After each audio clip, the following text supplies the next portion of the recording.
Now it's time for this week's Average Builder, brought to you by Pizza Hut. Here's Mike-Durbin with this week's tip. The next 3 weeks, our seniors are going to be bowling on what I consider to be the wave of the future in bowling.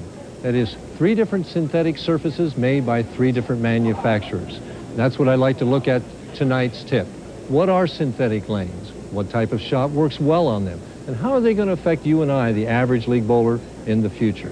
Here in Escondido at Palomar Lanes, we're using AMF's HPL 9000 series.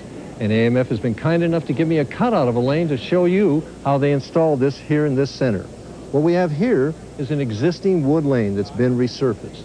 And on top of that, they put panels. In this center, there were 6.5 panels. The dark area is a material called phenolic. And then it has a top coating of a very hard material called melamine. Now, melamine is very, very hard. And the selling point from a manufacturer to a proprietor is that that proprietor will never have to resurface his lanes again. He may have to replace a panel now and then, but he won't have to resurface. And to give you an idea of just how hard this melamine is, I've got a cutout of a lane right here and a ball peen hammer, and I'm going to try and put a dent in this surface. No dent.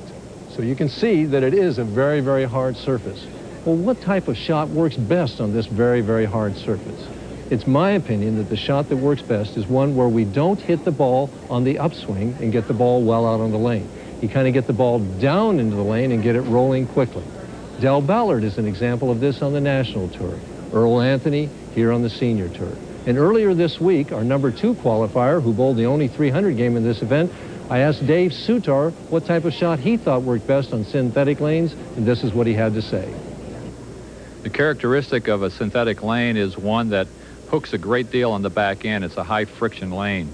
You need to pick a ball that will go down the lane a long way and counteract some of the high friction on the back end. So you don't need a ball that hooks a tremendous amount. You'll have much more success on synthetic lanes with that type of ball. Remember, synthetic lanes represent change in the sport of bowling, but change is not always bad. You and I can learn to bowl well on them if we'll just get that ball down early and get it rolling quicker.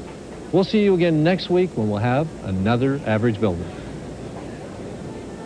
Average Builders is brought to you by Pizza Hut. Pizza Hut, making it great.